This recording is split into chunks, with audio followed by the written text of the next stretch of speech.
बिस्मिल्लाहिर्रहमानिर्रहीम। नाज़रीन, मैं हूं जावेद बलोच और आज जो ख़बर हम आपके साथ शेयर करने जा रहे हैं, जिस खबर से मुतल्लिक हमने आपसे बात करनी है, वो न सिर्फ़ बहुत बड़ी ख़बर है बल्कि इस मुल्क की आला तरीन अदलिया सुप्रीम कोर्ट ऑफ पाकिस्तान से मुतल्लिक है, जिसमें जो है वो आज दो जज साहबान ने एक बड़ा अहम फ़ैसला दिया है।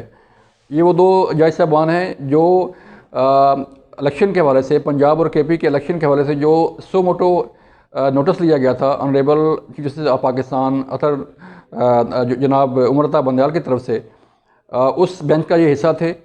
ये 7 रुकनी बेंच था, फिर 5 रुकनी रह गया और फिर उसमें भी जो है वो दो जज साहबान अलग हुए। तो यूँ जो है वो 5 रुकनी बेंच ने जब ये फ़ैसला दिया तो उसी दिन इस फैसले पर एतराज़ उठा दिया गया था अटॉर्नी जनरल पाकिस्तान की तरफ से और वज़ीर कानून की तरफ से। और ये कहा गया था कि ये चूँकि 7 रुकनी बेंच था और अब जब फ़ैसला 3-2 का कहा जा रहा है, ये फ़ैसला 3-2 का नहीं बल्कि 4-3 का है। यानी कि 4 मुअज़्ज़ज़ जज साहबान ने इस सो मोटो को ही जो है वो गलत करार दिया था और जो 3 रुकनी 3 जज साहबान का फ़ैसला है उससे इख्तलाफ़ किया था, लिहाजा ये 4-3 का फ़ैसला है। ये बहस चलती रही, जो है अभी तक इसका कोई तहरीरी फ़ैसला नहीं आया था। काफ़ी दिन गुजर गए, काफ़ी माह गुजर गए। तो आज जो दो जज साहबान इस बेंच का हिस्सा थे, उस 7 रुकनी बेंच का हिस्सा थे, उनमें जस्टिस मंसूर अली शाह और जस्टिस जमाल मंदोखेल, ये दो जज साहबान ने आज अपना तहरीरी फ़ैसला जो है वो जारी कर दिया है। बड़ा अहम फ़ैसला है और इस फ़ैसले में उन्होंने डायरेक्ट चीफ जस्टिस पाकिस्तान जनाब उमरता बंदयाल पर जो है वो सवाल उठाए हैं कि जो ऑनरेबल चीफ जस्टिस पाकिस्तान हैं, उनको सो मोटो लेने का इख्तियार किस हद तक है और इस ऑफिस को एंजॉय करने के हवाले से भी सवाल उठाए गए हैं। अपने इख्तियारात के इस्तेमाल के हवाले से भी सवालात उठाए गए हैं। हम आपको इस फैसले के तफसीलात से भी आगाह करेंगे। फिर इसके साथ साथ एक और ख़बर थी आज इस्लामाबाद में, और वो ख़बर थी तहरीक इंसाफ के चेयरमैन इमरान खान साहब की पेशी इस्लामाबाद हाई कोर्ट में, जहाँ पर वो आज खामोशी के साथ पेश हुए। कोई हल्ला गुल्ला नहीं हुआ, कोई लाओ लश्कर जो है वो नहीं आया साथ। लिहाजा ये पेशी जो है वो खामोशी के साथ वो आए और ख़ामोशी के साथ ये पेशी हुई और वो वापस लाहौर रवाना हो गए। तो ये उनकी कोई आलमोस्ट कोई 1.5-2 घंटे की एपिसोड होगी कि उनकी आमद, हाई कोर्ट में जाना, हाई कोर्ट में हेयरिंग होना और हेयरिंग के बाद उनका वापस चले जाना। तो ये 1.5-2 घंटे में ही सारा प्रोसेस कंप्लीट हो गया। वजह इसके कि जो उनकी आखिरी पेशी थी वो सुबह 7 बजे से हमारी रिपोर्टिंग टीम और सहाफ़ी हज़रात जो है वो उसको कवर करने लगे और रात के तक वो सिलसिला चलता रहा। आंसू गैस, शेलिंग, वाटर कैनन और पता नहीं क्या क्या हंगामा राई हुई। लेकिन आज जो है वो इस पेशी पर कोई ऐसा सीन नज़र नहीं आया, इसलिए ये खामोशी के साथ जो है वो पेशी भुगत गई। ये दो अहम ख़बरें हैं, हमने आपको आगाह करना है। सबसे पहले हम आपको अगर आगाह करें कि आज सुप्रीम कोर्ट ऑफ पाकिस्तान के दो मुअज़्ज़ज़ जज साहबान ने उस खुद नोटिस का तहरीरी फ़ैसला जारी कर दिया है, जिसमें जो है वो इलेक्शन कमीशन ऑफ पाकिस्तान को सुप्रीम कोर्ट ने हुक्म दिया था कि वो इलेक्शन की तारीख दें पंजाब और केपी के इलेक्शन के लिए, और इस पर मनोवन जो है वो इस फैसले पर अमल भी किया जाए। इस फैसले पर जो है वो 4-3 की राय कही गई थी हुकूमत की तरफ से, और लेकिन आज ये साबित हो गया। आज दो मुअज़्ज़ज़ जज साहबान का जब ये फ़ैसला आया तो उस फैसले में भी उन्होंने ये नोट किया है, ये तहरीर किया है कि ये 3-2 का फ़ैसला नहीं था बल्कि जो ओरिजिनल 7 रुकनी बेंच था वो वही फ़ैसला होगा। यानी कि 4-3 का 4 का जो है वो 4-3 का फ़ैसला आज उन्होंने अपने इस फैसले में साबित कर दिया है। अब कहा क्या गया है इस फैसले में, मैं उसके चंद मंदरजात जो है वो आपके सामने पेश करता हूँ, जिसमें जस्टिस मंसूर अली शाह और जस्टिस जमाल मंदोखेल ने ये तहरीरी फ़ैसला जारी किया है।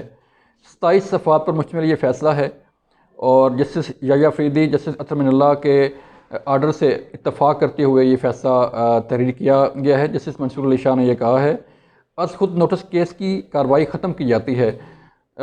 जो ये अज़ खुद नोटिस हुआ था, उसमें जो 7 रुकनी बेंच बना था उसमें उन्होंने कहा है कि ये अज़ खुद नोटिस की कार्रवाई जो है वो ख़त्म की जा रही है इस फैसला के बाद।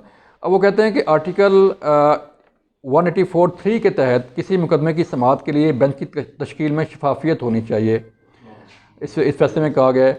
और ये भी कहा गया कि वक्त आ गया है कि चीफ जस्टिस ऑफिस का दिन में वन मैन शो जो है का इख्तियार ख़त्म किया जाए। अब वन मैन शो का इख्तियार जो है वो क्या है कि अगर honourable chief justice of Pakistan चाहें तो वो अज़ खुद नोटिस ले लें। अगर वो चाहें तो किसी मोअज़्ज़ज़ जज साहब को किसी बेंच का हिस्सा बनाएं या ना बनाएं। अगर वो चाहें तो जो बेंच बना हो, कोई सीनियर 3 जज साहबान बैठे हों, उन्हें शामिल ना किया जाए बल्कि किसी और को भी शामिल कर सकते हैं, वो उनकी पार हैं। उस पर सवाल जो है वो उठाया गया है। अब फिर ये कहा गया है कि चीफ जस्टिस का वन मैन शो जमहूरी असूलों के मुनाफी है। फिर ये कहा गया है कि चीफ जस्टिस का इख्तियार रेगुलेट करने की ज़रूरत है, यानी कि इस पर नज़रसानी करने की ज़रूरत है कि इनके इख्तियारात का इस्तेमाल जो है वो किस तरह होना है और किस तरीके से इन इख्तियारात को इस्तेमाल किया जा सकता है। फिर वन मैन शो इर्तिकाज़ का बाइस बनता है और जिससे माशरे में जो है वो बिगाड़ भी पैदा हो सकता है। अज़ खुद नोटिस की समाअत के लिए पॉलिसी बनाना होगी, ये भी उन्होंने कहा है। फिर सुप्रीम कोर्ट एक शख्स के फैसलों पर इन्हिसार नहीं कर सकती, ये भी तहरीरी फैसले में कहा गया है। हाई कोर्ट में ज़ेरे इल्तवा दरख्वास्तों पर 3 रोज़ में फ़ैसला किया जाए, ये इस फैसले में हुक्म दिया गया है। और फिर कहा गया कि पनामा केस में पहले 5 रुकनी बेंच का फ़ैसला 3-2 से था, जैसे मंसूर अली शाह ने अपने फैसले में कहा है। अब ये अगर हम इस फैसले पर थोड़ी सी रोशनी डालें तो उसमें ये लिखा गया है कि जस्टिस के इख्तियारात को रेगुलेट करने की ज़रूरत है, क्योंकि पूरी अदालत को सिर्फ एक शख्स पर नहीं छोड़ा जा सकता। अदालत का दायरा इख्तियार आइन तय करता है, ना कि जजेस की ख्वाहिश और आसानी को तय करे। इख्तिलाफी नोट में कहा गया है कि अदालती दायरा इख्तियार केस की नोयत तय करती ना कि इससे जुड़े मफादात जजेस की ख्वाहिश पर गालिब आ जाएँ। तो ये वो सवालात हैं जो इस फैसले में उठाए गए हैं। अब देखना ये है नाज़रीन कि अगर हम थोड़ा सा आपको पीछे लेके चलें तो जब ये अज़ खुद नोटिस लिया गया था तो उस वक़्त 7 रुकनी बेंच तश्कील दिया गया था। उन 7 रुकनी बेंच में 2 जज साहबान ऐसे थे जिसमें जस्टिस इजाज़ुल एहसन और जस्टिस मज़ाहिर नकवी जो इस बेंच का हिस्सा थे।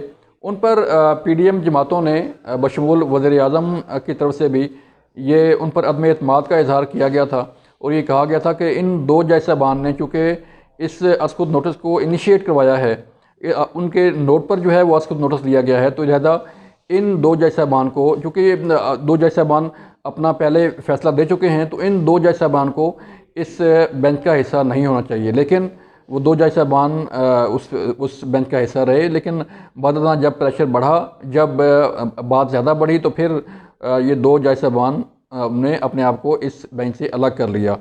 फिर आगे चल के जस्टिस अतर मंडला और जस्टिस याह्या अफरीदी ने इस बेंच पर एतराज़ किया और इस अज़ खुद नोटिस पर एतराज़ करते हुए उन्होंने कहा कि ये अज़ खुद नोटिस नहीं बनता।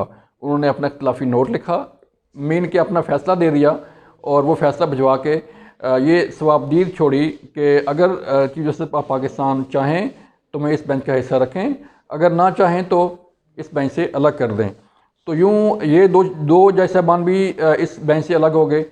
और फिर जस्टिस मंसूर अली शाह और जस्टिस जमाल मंदोखेल इस बेंच का हिस्सा थे। इस बाद में जो 5 रुकनी बेंच रह गया जिसको हेड कर रहे थे जनाब मुरादा बंदयाल साहब, तो इस बेंच का जो फ़ैसला था वो कहा गया कि 3-2 का फ़ैसला है।